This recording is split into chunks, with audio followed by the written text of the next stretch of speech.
Van Giegold or the Greens?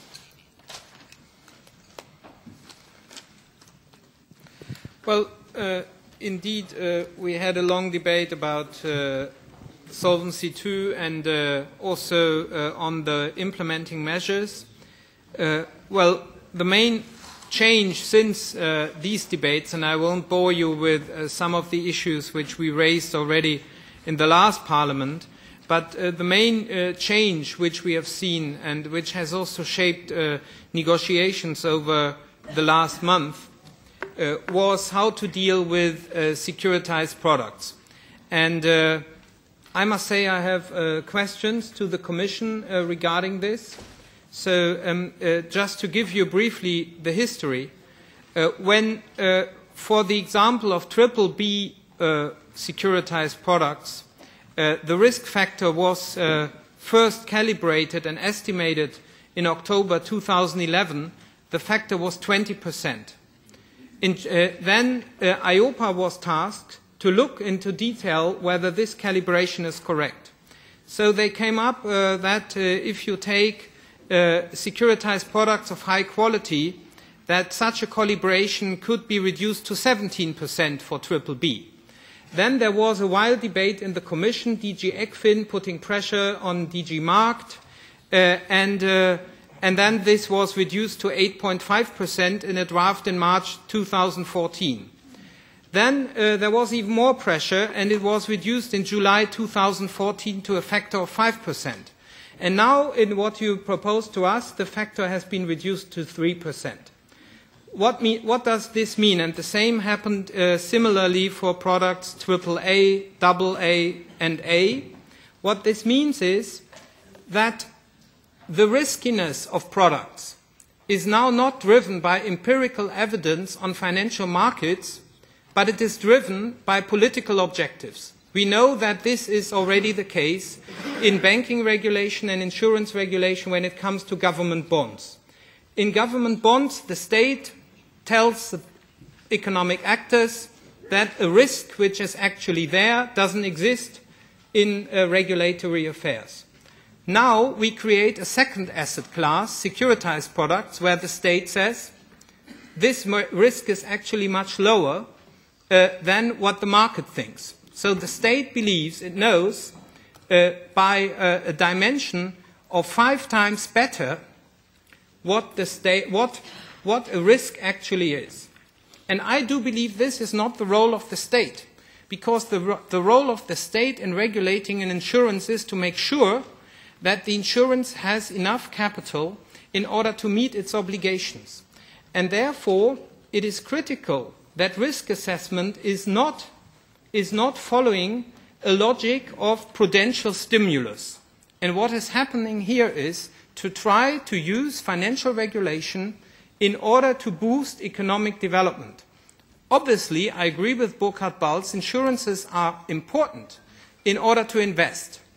But that doesn't justify to fiddle politically the risk weights. And this is what the Commission has done without empirical evidence. I would like to know, where is your study to prove to us that such a dramatic reduction in capital to an insurance has to hold against securitized products is justified? Where is your study? Why did you reduce so strongly these figures against the evidence produced by EIOPA based on a thorough study?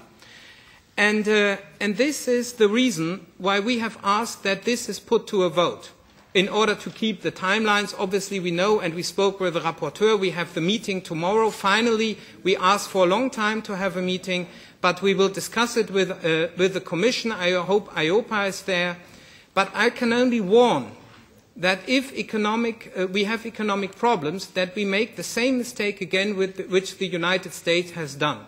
Basically, to close the eyes to the risks of, in this case, mortgage products, do not really make sure that economic actors hold enough capital against the risks, because you want to have economic growth. Economic growth is important in this situation, sustainable growth obviously, but it is not the role of financial regulation that risk weights are changed again. We do not need a second asset class like government bonds where the state knows better what risk is. And I would really appeal to colleagues to support a critical view on this treatment of securitized products, and we will have the same discussion again when we talk about the LCR. So thanks for listening, and I'm looking forward to a thorough explanation by the Commission based on empirical facts why these risk weights are appropriate. Thank you, Sven. Before giving the floor to the Commission, I have some colleagues who asked the floor in the Catch the Eye procedure. The first is Elisa Ferreira. Thank you very much, Chair. I would just like to intervene, not to discuss the content as previous colleagues, but rather to call the attention of this committee for the need that we have to invite EIOPA to work and investigate on how we can develop a new asset class on long-term investment, because this long-term investment is the adequate counterpart for long-term compromises that are associated with insurance. So we need some safe, liquid, long-term asset class, and EIOPA should be invited by us clearly to propose some calibration and to adjust the prudential requirements in the framework of Solvency II so that we could use these funds for a proper long-term sustainable investment objective of Europe. And this is the kind of message I'd like to convey and ask you if there is an agreement among different political parties to put this request to EIOPA. Thank you. Thank you. Also, the EPP, if I correctly understood, had a similar point in his intervention. So there is, let's say, already a majority with this suggestion. Now, any other colleagues? Okay, now I can give the floor to the Commission. Where is the Commission? Here. Mr. Klaus Widner, correct? The floor is yours. Thank you. Yeah, just maybe 2 or 3 general remarks, and then I will try to answer briefly to 2 or 3 questions that we've heard this morning. Solvency II, you all know, has been there for a long time, and you know, it replaces and improves 14 existing directives. It's for the first time a single harmonized rule book that we will have, and a European approach to risk-based solvency requirements. And I think it's one of the most advanced regimes that we have worldwide. This has been recognized also by third countries, and third countries are starting now to change their system to come close to Solvency II. I think the best phrase that we can have around the world is this, and I think that should be the starting point. We have now the last step, which is basically the delegated acts. And obviously it is important, and we all agree, the delegated acts have to be in line with the level 1. We have tried, throughout the text, we've tried to be as open and transparent as we possibly could. So there were a lot of meetings since 2009, basically, with member states experts, with Secretariat. We've had informal contacts with a lot of members. We got obviously official letters. All of those were taken into account. So I think we were as transparent as we possibly could. At the end of the day, I think the text is the best that the Commission at least think we could deliver at this point in time. Going into the two main issues, obviously long-term investment is an important objective, but the idea is not obviously to do long-term investment at the expense of the protection of the policyholder. And that's why we were very critical in looking at all the proposals that came around, also from industry. And it's also why that for the moment we did not take up the infrastructure, because we were not satisfied with the data that we had, that the definition of infrastructure could be used at this stage to create a separate asset class. However, we're obviously open and with the EIOPA input to create such as soon as we possibly can, and then to change the delegated acts. I think what is important is that at this stage, Solvency II enters into force in 2016. It's important for the international context, and it's also important for all undertakings, because obviously they're all preparing, and now they finally got a date, and I mean, it would really be a waste of money for them if now the date would be changed again. So I would plead for, review and, really looking into this and trying to adjust as much as possible, but to keep the date of 2016. On secularization, it is true that we asked, obviously, EIOPA to look into the issue of secularization and the charges that are linked to secularization. And I think it's a huge step forward that for the first time in European legislation, we might have the definition of high-quality secularization, together with the delegated acts on LCR that will be discussed in a minute. I mean, the problem with the subprime in the past was that your securitization was just securitization. And that was obviously wrong, because then you didn't know what the underlying was, there was no transparency. The one that actually securitized did not take any risk. That was obviously a system that did not work, and is also one of the reasons why we have the crisis. That's why I think it's so important that in this text we have now a clear criteria of high quality, which all of them show that in reality there has to be full transparency, that the underlying has to be homogeneous.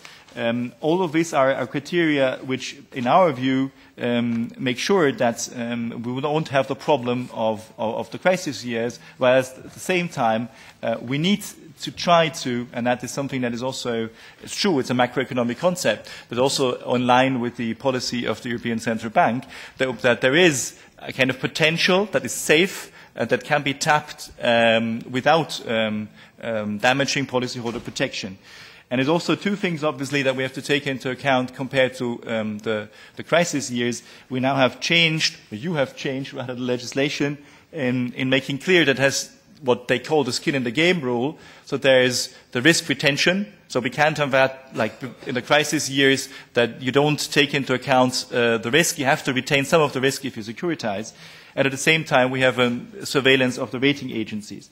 So all of this taken together, I think, it gives us the possibility to have the calibration that we proposed. By the way, the problem with the data and securitization is that the data that EIOPA had was only the data of the crisis years. And obviously, the crisis had its problems, and so I understand from this point of view that you take this. But on the other hand, I think we have to take into account the regulatory changes that we've made, and the fact that obviously one of the main reasons for the calibration that we now have is the so-called, and I will stop, the so-called look-through. Because, I mean, the economic argument is if you have an underlying, is a loan, and then you bundle the loans, you diversify the risk, and then you only take the senior tranches, which is those normally that are most secure, it's very difficult to argue that even those would be more risky than if you just take one loan that is underlying. I think that's, as an economic argument, and that we've tested that around, I think is still very sound, and I think is something that should be retained. Thank you. Yes, quickly, please. Very quickly, sorry, but I think you didn't answer my question. You defended the definition for high-quality securitization, and that was not my problem. I'm not, by definition, against securitized products. They have an economic role to play. I asked specifically, what is your empirical foundation for a cutting by 5 of the calibration of the risk weight? And I would like you to produce to us your empirical data which can sustain that. And as this data doesn't exist probably, I still would like to understand how you came up with these figures against the original advice, which is based on empirical data by EIOPA of January 2014. Commission wants to reply? Yeah, I think some elements I've already mentioned. So EIOPA took the data for the crisis years. The problem is that if you compare that, for example, with other instruments like covered bonds. You see that for the crisis years, there were, the empiric evidence is completely different to the rest of the overall period if you go back more than the last 4 or 5 years. So there's an indication that this data is insufficient to see the whole picture. That's the first step. The second step is EIOPA used this data that was in a crisis data at the time where we did not have the regulation that we have now, which means that there's risk retention, the skin in the game rule, that we have credit rating agencies that are now supervised by ESMA. All of these are changes in the regulatory framework that we think should be taken into account. And the EIOPA just looked at the data and didn't look at the wider picture. And as I said, the most important, I think, argument is that finally convinced us is the question of the look-through. Because how can you explain to someone that if you diversify risks and then you only take the senior tranches, and only the senior tranches, so those that normally never default, that then you would have a higher risk than if you take just one loan where you don't benefit of any diversification at all, which would be the underlying. And that is the logic of the look-through, to cap it at least at the level of the underlying, which is the underlying loan.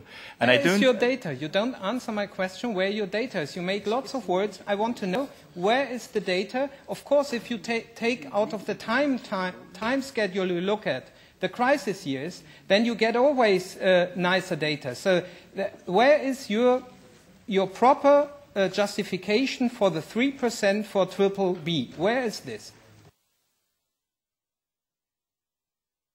Let's take it from the other angle. There's a calibration for loans that is 3%, right? And that was accepted.